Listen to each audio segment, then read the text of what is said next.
Los libros, son mágicos los libros. Cuando empezamos a leer, viajamos a otros mundos, a otras realidades. Las voces de los protagonistas suenan en nuestra cabeza. La voz del escritor se mete debajo de nuestra piel. Uno de los autores más extraños y sorprendentes de la historia es nada más y nada menos que Julio Verne. Julio Verne escribió una gran cantidad de novelas, 65 para ser más exactos. Algunas de estas historias, algunos de estos escritos fueron publicados hasta después de su muerte, el 24 de marzo de 1905. Tenía 77 años. Muchos de estos libros parecen advertirnos sobre el futuro, parecen mostrarnos tecnologías que en su momento eran imposibles, pero que hoy encontramos en cada esquina, en cada ciudad de este planeta. En este podcast de Cruz Escribiente vamos a escuchar predicciones sorprendentes, predicciones increíbles de diferentes escritores como Julio Verne. Van a quedar completamente maravillados con un invitado que nos va a llevar a los límites de la realidad, que va a abrir las puertas del misterio. Así que abróchese los cinturones y escuche hasta el final, porque esto es Cruz Escribiente.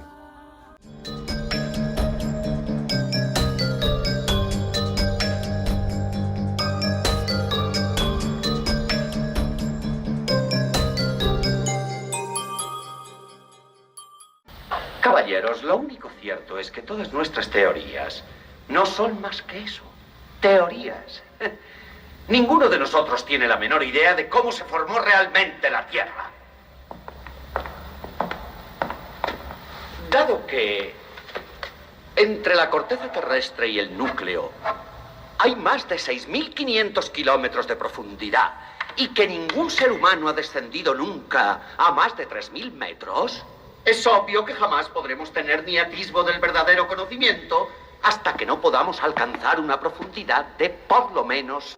Un extracto de Viaje al centro de la Tierra, una película de Jean-Pierre Simon de 1977, en la que una gran cantidad de actores franceses llevan a la vida esta novela que es sorprendente y que para muchos abre la puerta al misterio, porque Julio Verne escribió De la Tierra a la Luna y allí tiene unos datos increíbles que nuestro invitado nos va a contar más adelante y que coinciden asombrosamente con la misión Apolo 11 de la NASA. Casi parece una predicción de Baba Vanga o de Nostradamus. Lo cierto es que Viaje al centro de la Tierra habla de un grupo de personas que entran por un volcán en Islandia y llegan a un mundo interior, a un mundo intraterreno, en donde todavía habitan los dinosaurios.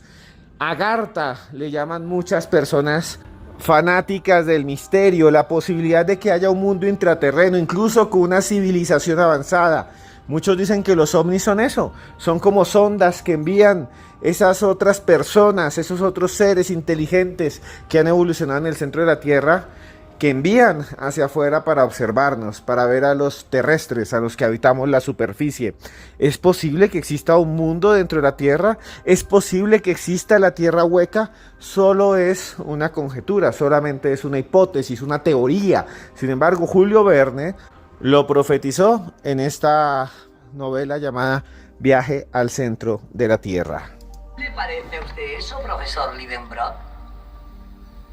Debo decir que hay un punto en el que estoy de acuerdo con el profesor Christoph. Los instrumentos de un geólogo no son textos, tizas o tertulias, sino la propia Tierra. Y para hablar de estos misterios y de muchos otros libros proféticos, tenemos a alguien que a ustedes siempre les gusta que esté aquí. Me piden que lo invite a cada rato. Él es escritor, es colombiano, ha hecho una serie de investigaciones también. Lo conocen por sus participaciones en una gran cantidad de programas de misterio. El señor Tulio Fernández. Tulio, muchas gracias por estar nuevamente aquí en los audios de Cruz Escribiente.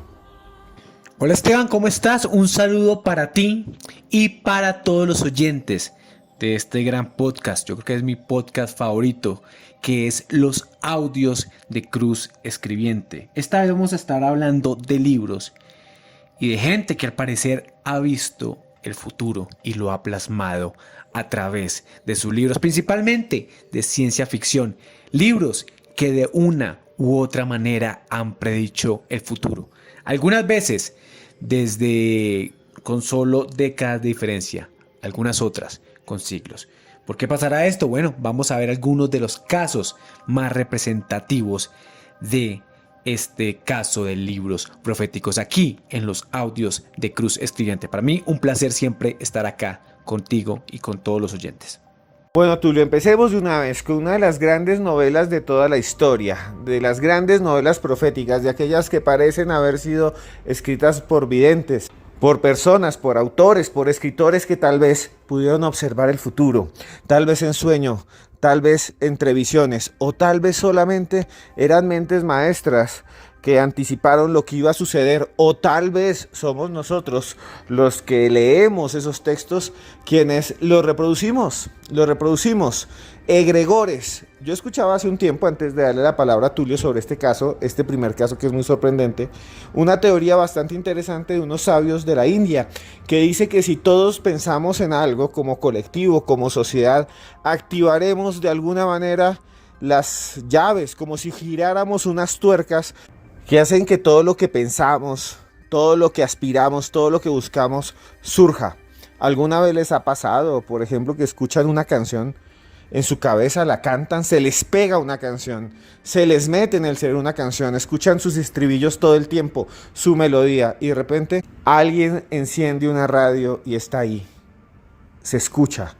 Eso es sorprendente. Muchos dicen que nosotros mismos movemos las ruedas del destino. Otros dicen que es simplemente una casualidad. Pudiese no sonar esa canción. Y generalmente a uno se le pegan las canciones que están de moda. Y al estar de moda, pues, todo el mundo las escucha. Y es mucho más factible, ¿no? Más fáctico que uno las pueda oír en cualquier momento. Pues bien, Tulio, hablemos de un libro que es bastante interesante. Se llama Mirando hacia afuera. Un libro que para muchos dicen que es el más profético de todos los tiempos. Un libro que para muchos guarda misterios increíbles. Hablemos entonces de Edward Bellamy. Hablemos entonces de ese libro que se llama Mirando hacia afuera. ¿Qué es lo que es tan misterioso, Tulio? ¿Qué es lo que cuenta este libro que nos lleva de alguna manera a los límites de la realidad? Bueno, pues empecemos esta lista que es bastante extensa con un título que se llama Mirando hacia atrás.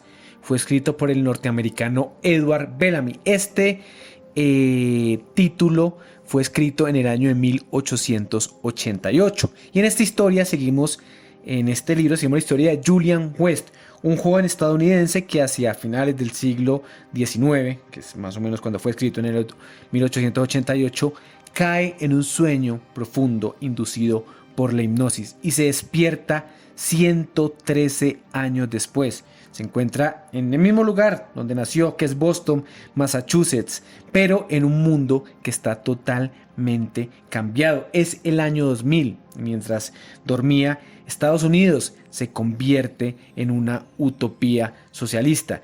Este libro predijo las tarjetas de crédito, las tarjetas electrónicas que usamos ahora. Esto en ese periodo de 1888 era básicamente efectivo, lingotes de oro, pero no había esa modalidad de la plata en plástico que tenemos ahora, las tarjetas de crédito, las tarjetas de débito. Él pudo ver eso y lo plasmó en su obra. Se dice que esta obra fue traducida a más de 20 idiomas y fue la novela más leída de su tiempo, convirtiéndose en una visión brillante del futuro. Este libro, Mirando hacia atrás, de Edward Bellamy.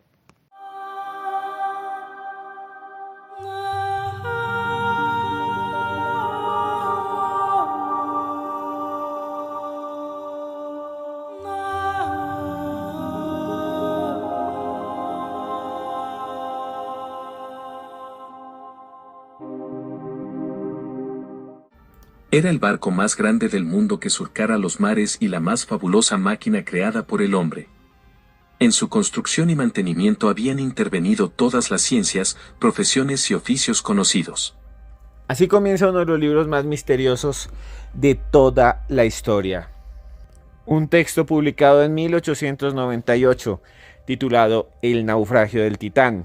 Y estoy seguro que cuando les dije el título del libro, y escucharon estas primeras partes, estas primeras palabras que están allí consignadas en su primer capítulo, ustedes recordaron la historia de aquel barco que se estrelló contra un iceberg, el Titanic, Tal vez lo recuerden porque se volvió muy popular a raíz de una película de James Cameron que ganó una gran cantidad de premios y cuya música, que está gran parte de ella interpretada por Celine Dion como vocalista, todavía se reproduce en eventos especiales, sobre todo cuando se habla de amor, de cariño. Lo cierto es que el RMS Titanic fue un transatlántico británico en aquella época en donde los aviones no estaban tan desarrollados y la gente viajaba atravesando el océano en grandes aparatos, cruceros que hoy en día son de lujo, de esparcimiento, de vacaciones, y que en ese momento eran para llevar personas. Iban 2.208 personas a bordo, murieron 1.496, más del 50%. Y hay historias increíbles, como que en algún momento el músico, el director de los músicos, les pidió que siguieran tocando el violín y el piano mientras se hundía. Muchos también consideran que esa catástrofe, que esa terrible catástrofe, llamó la atención del público porque muchos de sus constructores y mucha gente decía que ese barco que estaba nuevo, el Titanic, nunca se iba a hundir, que era sorprendente, que era el culmen, lo máximo de la ingeniería mundial, de la técnica y de la ciencia. ¿Y se hundió? Se hundió en su primer viaje. ¡Fuerte, fuerte! ¿Sí? ¿Qué han avistado? ¡Y se va por proa! Gracias. Y así suena esa película, Titanic. Lo acabamos de escuchar. Y para hablar de ese hundimiento y de las extrañas premoniciones y predicciones que supuestamente aparece en este libro, está con nosotros nuestro invitado de excepción, como dice el periodista Alejandro Bernal, el señor Tulio Fernández. Tulio, cuéntenos un poco más de los detalles de lo que sucedió con este libro, lo que ha sucedido con este libro, El naufragio del Titán. Un barco, el barco más grande de su época, el barco que alguien dice que no lo puede hundir ni Dios, el barco que iba a hacer un gran viaje donde iban las gentes más ricas de su época. Un barco que chocó contra un iceberg. Un barco donde mucha gente no se salva debido a que no había suficientes botes de salvamiento. Ustedes dirán, ¿está hablando del Titanic? Pues no, señores, les vengo a hablar de un libro profético, de un libro que justamente de hecho tiene casi el mismo título porque se llama El naufragio del Titán. Ustedes dirán, bueno, está basado en esto, pero la gran noticia, una noticia acá misteriosa, es que fue escrita por el escritor Morgan Robertson y fue escrito 14 años antes de que ocurriera la tragedia del Titanic. Fue un libro, puede decirse que profético, dicen algunas personas. Este libro fue escrito en el año de 1898 y el hundimiento del Titanic fue el 15 de abril de 1912. Hay muchas similitudes. Por ejemplo, sus constructores decían que era indestructible, tenían un tamaño parecido, donde 267 metros era el real y 244 el imaginario. Eran su primer viaje. El Titanic tenía 20 botes salvavidas y 24 el Titán. Ambos los golpea un iceberg. Pero también hay otro tipo de diferencias, ¿no? Algunas de ellas tienen que ver, por ejemplo, que el iceberg del Titán, del hundimiento del Titán, ellos tenían una pésima condición climatológica y aquí es diferente. En esta obra del Titán apenas sobreviven 13 personas versus las 700 que ocurrieron ahí. Mucha gente dice, bueno, ¿será que este hombre veía el futuro? ¿Por qué 14 años? ¿Por qué un nombre tan parecido?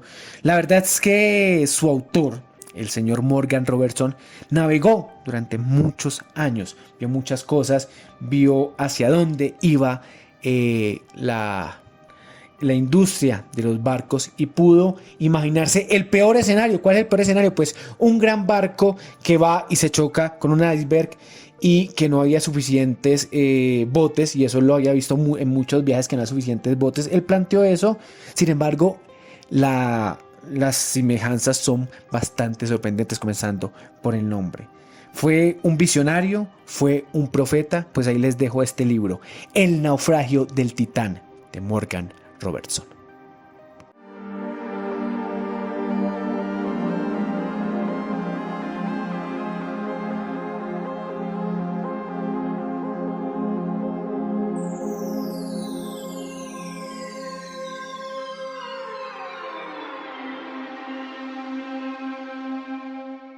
Bueno, y llegamos entonces a hablar de Julio Verne, del gran Julio Verne. Y es que muchos de los libros de Julio Verne son proféticos, muchos de ellos hablan incluso de grandes cataclismos, de guerras. Julio Verne fue un escritor fabuloso. Él nació el 8 de febrero de 1828 en Nantes, en Francia, allá, en un islote, en un río increíble. Hay un río que se llama el Loira, y ahí, en ese islote, él nació, y ahí vivían sus abuelos. Él fue el mayor de 5 hijos, tuvo 4 hermanos, Paul, Anne, Matilde y Marie. Su abuelo y sus familiares habían sido abogados, notarios, y eso le ayudó a él para aprender a leer y escribir en una época, el siglo XIX, en la que no todo el mundo, ni siquiera en Europa, sabía leer ni escribir. Y por eso él también se dedicó a estudiar Derecho. Viajó a París y allá estudió en 1847. Luego conoció a Dumas, a Alexander Dumas, a los Dumas, porque son 2 escritores que hicieron nada más y nada menos famoso a D'Artagnan, a Athos, a Porthos y Aramis, los 3 mosqueteros, que he mencionado 4, pero pues D'Artagnan no es uno de esos mosqueteros al final, que se volvieron muy famosos estos personajes. Bueno, él estudió allí, los conoció y empezó a escribir. Tenía realmente problemas, ¿no? Estaba muy mal, se enfermó del estómago, ¿no? Le dolía la cara, porque literalmente se estaba muriendo de hambre, o sea, vivía muy mal Julio Verne. Y sabemos eso porque en muchas de sus biografías se han publicado parte de sus cartas, de sus epístolas. Escuchen, por ejemplo, lo que decía Julio Verne de su vida, de que estaba muriéndose de hambre, de que tenía problemas muy fuertes porque no podía comer y porque vivía estresado y en la pobreza. Trabajo de la mañana a la noche sin parar, y así todos los días. El estómago sigue bien, pero los tirones de la cara me molestan mucho. Además, como tengo que tomar siempre algo, ya no duermo absolutamente nada. Imagínense la vida del Julio Verne, hambriado, sumergido en letras, pobre, muy muy pobre, y también de alguna manera aislado, solitario, casi sin amigos. Muchos dicen que tal vez en ese estado Julio Verne pudo haber conocido de alguna manera el futuro, que las privaciones tal vez le hicieron ver el futuro. Yo no creo en eso, yo no soy creyente en eso, pero muchos hablan de que la privación, por ejemplo, Jesús de Nazaret en el desierto, o Buda debajo de un árbol, o Mahoma en una cueva, pues genera estos viajes extraordinarios de la mente. Lo cierto es que después, a los 22 años de edad, en 1850, Julio Verne empezó a escribir. Redactó algunas comedias cortas que le mostró a los Dumas, a los de los 3 mosqueteros, que le ayudaron a que se vendieran. Incluso hay uno que tiene tintes latinos, se llama Un drama en México. Es muy interesante porque él nunca había estado en México y había leído textos de nada más y nada menos que Alexander von Humboldt, que había venido a Colombia y había venido en ese tiempo a la Nueva Granada y había ido a viajar por el continente americano. Y entonces Verne increíblemente escribe esto, que es Un drama en México.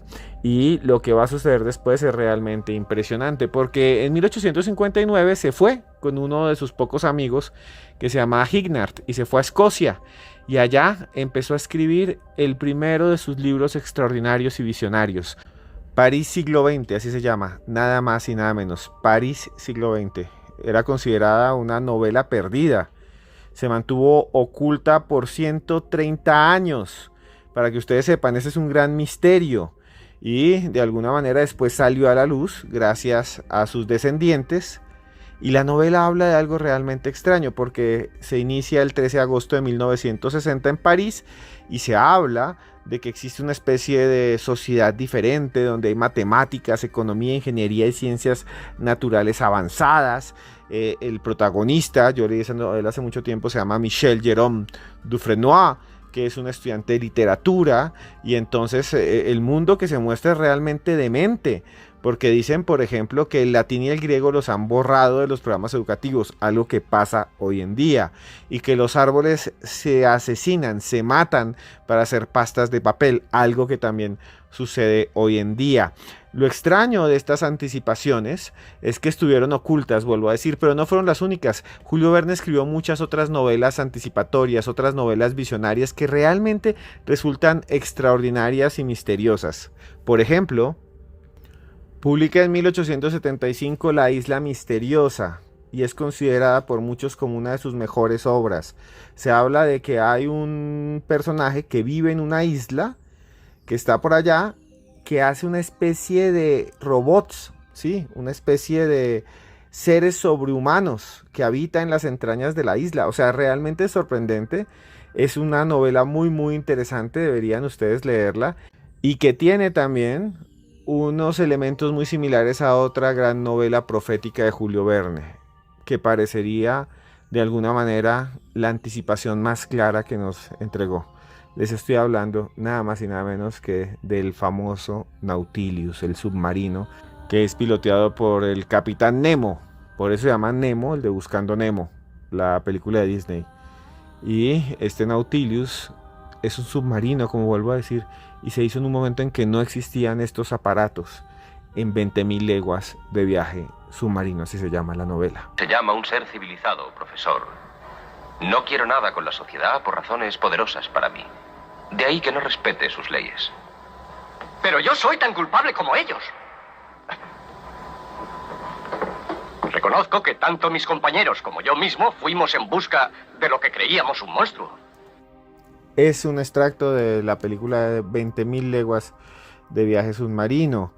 Una gran obra con Kirk Douglas, por allá, ya hace casi 90 años que empezó a producirse. Y bueno, este no es el único misterio de Julio Verne.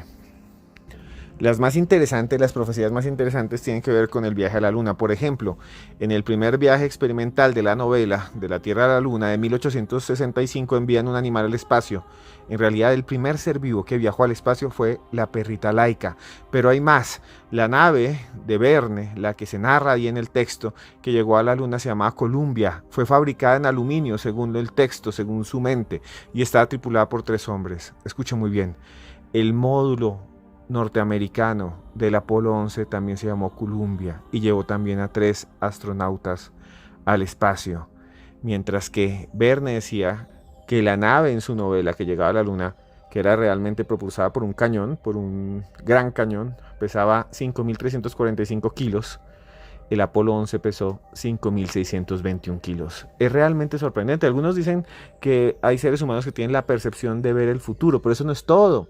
Verne también dijo en su momento que el lugar desde donde surgió la nave que llegó a la luna, donde se instaló el cañón de su novela, se llamaba Cabo Town, a 100 kilómetros de lo que hoy en día es Cabo Cañaveral en Florida, de donde surgió el programa Apolo, donde fue el programa Apolo lanzado. No tengo ni idea qué sucedió, no tengo ni idea por qué Julio Verne le atinó a todos estos datos, o tal vez fueron los ingenieros que leyeron a Julio Verne cuando eran niños los que construyeron de alguna manera el aparato pensando en lo que habían ellos observado en los textos durante décadas. No tengo ni idea. Tulio, ¿usted qué piensa de Julio Verne y qué otros datos nos puede contar? En la realidad, este hombre nació con el nombre Jules Gabriel Verne Allot, pero nosotros lo conocemos como Julio Verne, y hemos visto grandes obras de él. Uno de sus libros, que por ejemplo a mí me pusieron en el colegio, es La Vuelta al Mundo en 80 días, pero tiene unos libros donde habla más de la ciencia ficción, de cosas maravillosas que han ocurrido. Quizá uno de ellos ni se vio la luz en 1994 porque su editor dijo: esto es demasiado loco para que sea verdad. El libro se llamaba París en el siglo XX, fue escrito en 1863, y él dice que el mundo, la sociedad, está dominada por banqueros, funcionarios y tecnócratas, donde la población vivía en rascacielos de cristal y usaba trenes de alta velocidad, y donde se le daba mucha importancia a las ciencias y había perdido importancia las humanidades. Ustedes me dirán si sienten que refleja en algo la sociedad en la que vivimos. Pues la editora dijo: esto es demasiado pesimista, y no lo publicó. Sin embargo, sus obras fueron saliendo y fueron obviamente vislumbrando muchas cosas. Por ejemplo, uno de sus grandes libros es 20.000 leguas de viaje submarino, que fue escrito en 1869, donde escribe un submarino, algo que no se veía en esa época, y habla de trajes de buceo individuales. Esto apenas se vino a dar en la Segunda Guerra Mundial, casi un siglo después.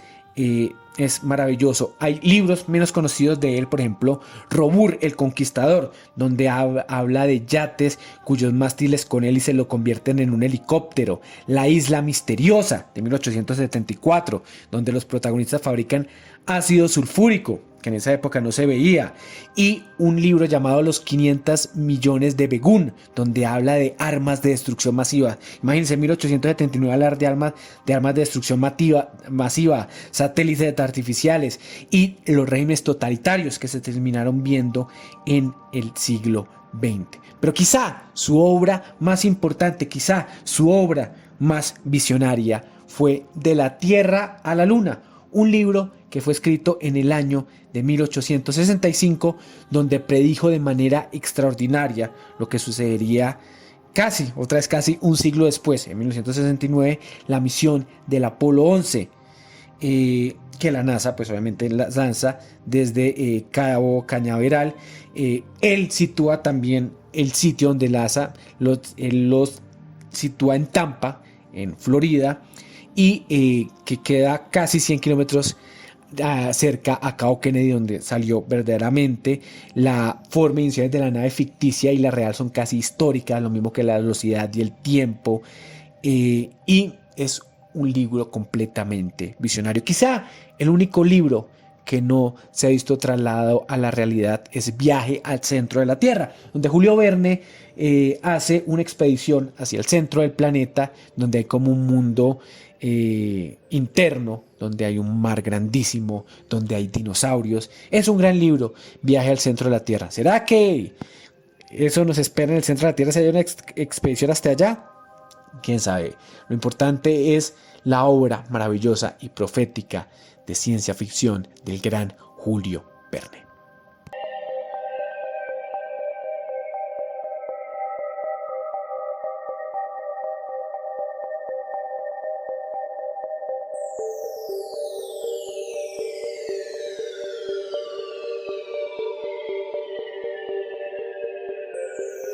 Science fiction is primarily a bookseller's convenience. It tells the guy who runs the store on which particular shelf he should put this particular book.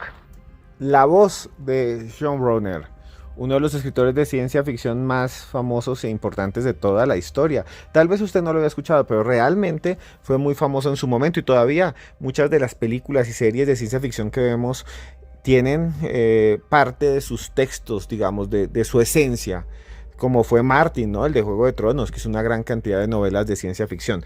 John Browner, y él escribió un libro que se llama Stand of Zanzibar, y realmente es increíble, pero yo no quiero hablar más de él, porque si alguien conoce de John Browner es nada más y nada menos que Tulio Fernández. Tulio, ¿qué son las cosas asombrosas? ¿Qué son los elementos asombrosos que aparecen en este texto que lo hacen tan, pero tan misterioso? Bueno, y hay otro libro muy interesante escrito por el norteamericano John Brunner que se llama Stand on Zanzibar, o Todo sobre Zanzibar, publicado hace no tanto tiempo, en 1968, donde predijo casi exactamente muchas cosas que se están viendo en el presente. Este libro, en 1968, retrata cómo sería la vida en el 2010 y acierta en muchísimas cosas. Por ejemplo, habla de la tecnología portátil, habla del Viagra, de las videollamadas, los matrimonios entre personas del mismo sexo, la legalización de la marihuana y también la proliferación de los tiroteos en masa. Él dice que básicamente la trama de su historia es que para el año 2010 la población mundial va a ser de 7.000 millones de personas. Lo curioso es que se equivoca por un año. Esa cifra de 7.000 millones de personas no ocurrió en el 2010, pero ocurrió en el 2011. Y dice que los gobiernos, preocupados por este exceso, por esta sobrepoblación, empiezan a hacer la eugenesia. Es decir, recurren a la genética para ver quién puede tener hijos y quién no. Si ven a alguien que no se adapta, que no son como los más fuertes genéticamente, pues los digamos que impiden que tengan hijos. Es un libro que es muy interesante, donde él, por ejemplo, dice que muchas cosas van a ocurrir. Por ejemplo, adivina que China va a ser el mayor rival de los Estados Unidos, que los los teléfonos tendrían acceso a enciclopedia como lo es la Wikipedia, organizaciones similar a la Unión Europea que no existía en ese momento, las impresoras láser. Obviamente se equivoca en otras cosas, ¿no? Nos dice, por ejemplo, que las pistolas dispararían como rayos láser, habrían campamentos marinos submarinos, la existencia de una base lunar. Pero todo esto pues obviamente queda eclipsado por haber visto lo que nos espera a nivel de sobrepoblación mundial. Entonces es un libro muy interesante, Stand on Zanzibar, o Todo sobre Zanzibar, escrito por el autor John Brunner.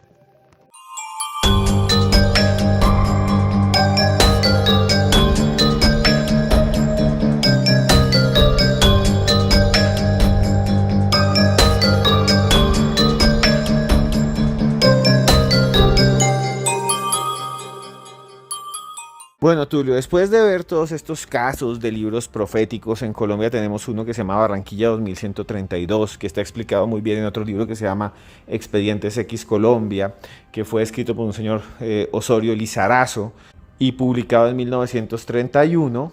En ese libro, Barranquilla 2132, se cuentan cosas que son sorprendentes. Por ejemplo, se habla de como una especie de antimateria y se describe un iPad, sí, algo parecido a un iPad.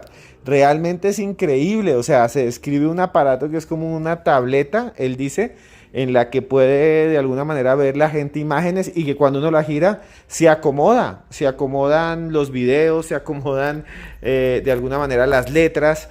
El protagonista es Jotagu, que es una especie de periodista, no es una especie, es un periodista de Barranquilla en el año 2132, y él dice, por ejemplo, que los géneros se empiezan a degradar o pues de alguna manera mezclar y que no se sabe muy bien quién es un hombre y quién es una mujer.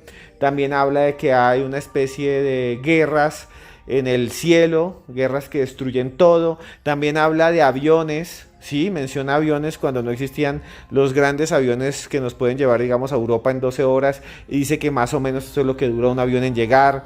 Habla de que hubo una gran guerra contra las máquinas, como si anticipara la inteligencia artificial. El libro se llama Barranquilla 2132, es sorprendente, se lo recomiendo mucho y muestra de alguna manera algunos aspectos de los escritores que todavía a mí me ponen los pelos de punta, y es que sí anticipan muchas veces el futuro, porque ¿quién podría imaginar, por ejemplo, los cambios sociales que aparecen allí? Osorio Lizarazo lo hizo. No sé usted qué piensa, Tulio, de todo lo que hemos hablado, de estos misterios y estos libros misteriosos, proféticos, anticipatorios, como Barranquilla 2132, como los libros de Julio Verne, como el que acabamos de hablar, de Zanzíbar. No sé, Tulio, al final, ¿qué cree usted que hay en el fondo? Y también a todos los que nos están escuchando, me gustaría que me dieran like ya mismo a este video. Si les gustan los programas sobre libros, que aquí ya hay varios, pueden escuchar otro que hicimos hace poco de libros misteriosos. Hay por allá otro de los libros de sangre que vamos a hacer. Si quieren que hagamos uno sobre libros de sangre o libros macabros con Tulio, si llegamos aquí, les prometo, a más de 400 comentarios, lo hago enseguida. Cuando llegue al número 400, enseguida busco a Tulio y hacemos un podcast de inmediato sobre los libros de sangre y los libros de piel humana que dan mucho, mucho miedo y que existen. Y ustedes realmente van a quedar asombrados. Más de 300 comentarios. Escriban aquí abajo lo que quieran y se les quiere mucho. Y bueno, Tulio, ¿qué piensa usted de todos estos libros? ¿De dónde salen realmente los escritores que los hicieron? ¿Tenían algo de profetas, de videntes, de Nostradamus, de Baba Vanga? ¿O somos nosotros los seres humanos los que hacemos realidad sus sueños? ¿Qué piensa usted, Tulio Fernández, aquí en Cruz Escribiente?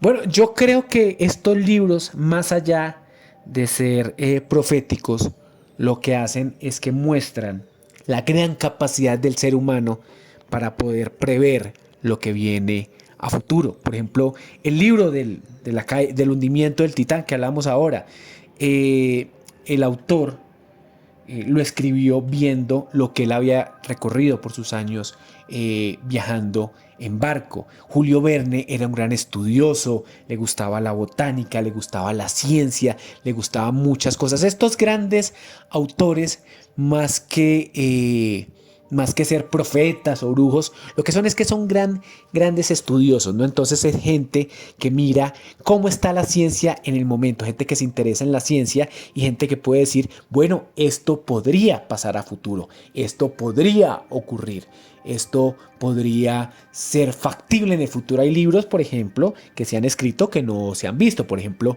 H.G. Wells hizo el libro de La máquina del tiempo y eso no ha ocurrido. De pronto en el futuro alguien se inventa la máquina del tiempo y dirá, es que Wells lo predijo. O tiene otro libro, otro relato que llama La isla del doctor Moreau, donde habla de experimentos con animales. Hay algo de eso, no del todo, porque los animales no son seres tan avanzados como nosotros. En el libro sí, después de experimentos pasa eso, pero yo creo que es eso. Yo creo que más que cualquier cosa, lo importante es que los escritores son capaces de ver el mundo que los rodea, ver la ciencia que los rodea y son capaces de hacerse preguntas. Entonces podría preguntarse, ¿qué pasa si hay sobrepoblación en el mundo? ¿Qué pasa si hay una máquina que es capaz de llevarnos volando hacia la luna? Alguien se podrá preguntar en este momento, ¿qué pasa si, por ejemplo, el planeta se acaba y tenemos que ir a explorar el resto del cosmos, el resto del universo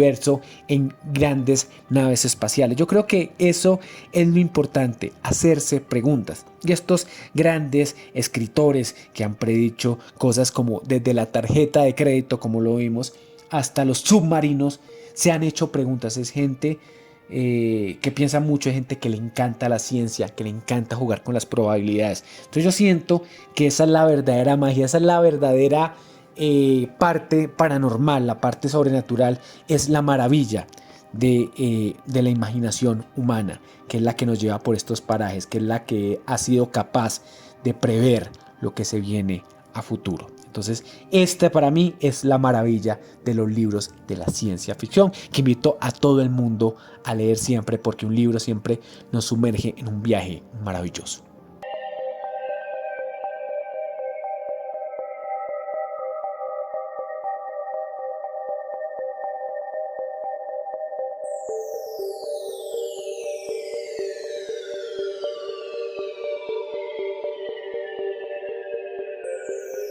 Bueno, Tulio, muchas gracias por estar aquí en Cruz Escribiente. Para mí es un honor que usted esté aquí. Me gusta muchísimo. Yo sé que a los oyentes les encanta. ¿Dónde pueden buscarlo usted? ¿Dónde pueden ubicarlo? ¿Dónde lo pueden buscar y escribirle? Hola, Tulio, ¿cómo está? Quiero que me cuente de libros. ¿Dónde lo pueden hacer? Y gracias nuevamente por estar aquí, hermano del alma, en Cruz Escribiente. Bueno, Esteban, para mí ha sido como siempre un placer estar acá contigo, con todos los oyentes de los audios de Cruz Escribiente. Siempre veo con mucho agradecimiento que hay gente que le gusta que esté invitado, y para mí no hay mayor placer que estar invitado en tu programa.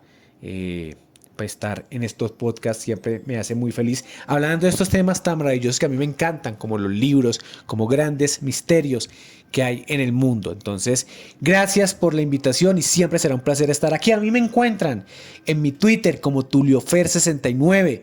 Tengo un Instagram que es TulioFer2000.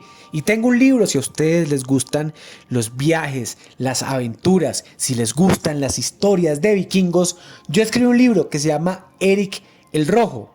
El vikingo que descubrió América se llama Eric el Rojo. Ese es el título de mi libro. Cuento la historia de cómo los vikingos descubren América 500 años antes que Cristóbal Colón. Es una historia real, es una historia verdadera.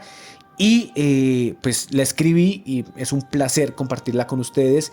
Eric el Rojo la encuentran en todas las librerías de Colombia, y si están en el extranjero y quieren leerla, pueden comprar por ebook, por Amazon, por Google Play, por iTunes. Ahí está el libro electrónico y espero que les guste. Un abrazo para todos y estaremos hablando en próximos podcasts. Chao. Bueno, llegamos al final de otro de estos capítulos de Cruz Escribiente. Mire, ya vamos a cumplir 2 años más o menos de estar haciendo podcast, uno cada 2 días. Realmente es un trabajo muy duro, lo hacemos con mucho esfuerzo, no ganamos mucho dinero, lo hacemos por amor al misterio. Hemos tenido invitados de lujo, JJ Benítez, hemos tenido una gran cantidad de gente que nos ayuda, como Alejandro Bernal, como Tulio Fernández, como Tania Velázquez. Y bueno, a todos ustedes pues les quiero decir lo de siempre, que muchas gracias por estar ahí. Para mí es un honor que ustedes nos acompañen.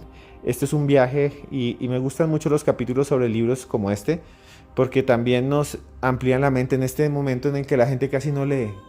La gente casi no lee, hoy en día todo es TikTok, ni siquiera escuchan podcasts como estos largos, generalmente la gente quiere lo inmediato. Yo también soy así y los celulares se vuelven como una especie de droga, como si nos llevaran allí nuevamente a que nos consumiéramos entre pantallas titilantes, pero también nos causan soledad. ¿Cuántas veces uno no está con su pareja, con su familia, con sus hijos y está mirando el celular? Eso nos va a doler cuando ya no estén. Eso nos va a doler, pero podemos remediarlo. Pasemos tiempo con ellos y pasemos tiempo de calidad. Busquemos siempre ser buenas personas. Yo trato de hacerlo todo el tiempo. Quiero proponerles a ustedes 3 cosas. La primera, que conozcamos el mundo. Quiero viajar con ustedes. Todavía no lo he logrado bien, pero estoy afinando, digamos, los detalles para irme con los que quieran ir conmigo a Egipto, o que quieran ir conmigo a la Ribera Maya, o que quieran ir conmigo a Turquía, o que quieran caminar el Camino de Santiago. Quiero hacer todo eso porque no lo he hecho y quiero hacerlo con ustedes. Pronto en mis redes sociales, que son @cruzescribente, vamos a colocar los precios. Espero que no sean muy costosos para que podamos viajar juntos. Irá Tania Velázquez también con nosotros. Y bueno, les quiero decir que también tenemos libros a la venta. Se llaman Expedientes X Colombia, el libro negro de la brujería en Colombia. También están Los monstruos en Colombia si existen. Si ustedes son colombianos y les gustan estos temas, están en cualquier librería del país. Si ustedes son de otro país, tenemos también uno que se llama Vampiros, Caníbales y Payasos Asesinos, que también son historias bastante oscuras. Si les gusta el true crime, les gustan los temas de asesinos en serie, por allí están. Y la tercera cosa que les quería decir es que pronto vamos a hacer eventos en vivo, Cruz Escribiente en vivo. Entonces estén pendientes de mis redes sociales, @Cruz Escribiente, que ahí vamos a publicar todo el tiempo cuándo van a ser, cuánto cuestan. Si les gusta que vayamos a su país, solo avísenme, díganme y hacemos shows. Si usted quiere que yo vaya a donde usted está, en Estados Unidos o lo que sea, escríbame a ecruzn@yahoo.es y podemos acordar algo. Y bueno, solamente eso. Les digo a todos ustedes que de corazón hay algo que siempre me gusta decir, porque lo siento cuando termino estos programas. Hace muchos años, cuando trabajaba en radio, en una cabina de radio, y el mundo no tenía esto que se llama podcast, yo soñaba con ser libre y hacer mis contenidos como quisiera. Y ahora lo hago. Y me siento feliz. Y no sería nadie sin usted que me está escuchando. Y por eso le quiero decir esto de todo corazón. Sin usted yo no haría esto. Sin usted no trabajaría tanto.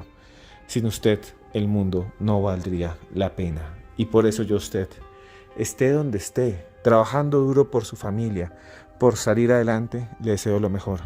Y por eso yo a usted lo quiero mucho.